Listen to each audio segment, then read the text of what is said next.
How do you find the best times for you to post on Twitter?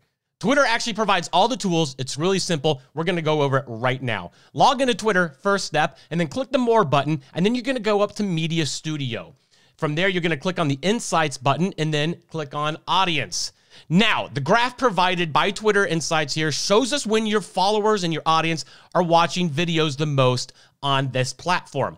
Each square represents an hour-long block. The darker the square, the more active your audience is during that hour. And the times, if you're curious, are actually set to the current time zone that you're in. Now, full disclosure, in order to have access to Media Studio, you do need to create a Twitter Ads account.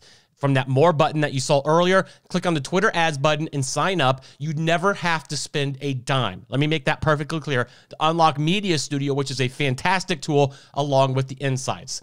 You'll want to line up your post, obviously, to make sure your account is active during these hours that are in black.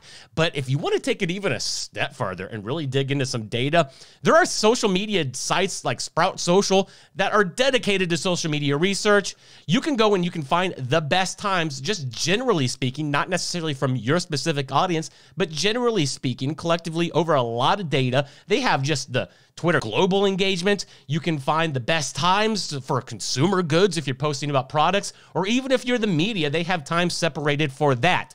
The only thing I ask of you that is you check the date on the articles that you read to confirm that you're looking at the most recent data for the best times, because the times that are the best to post on social media and Twitter and specifically change almost weekly.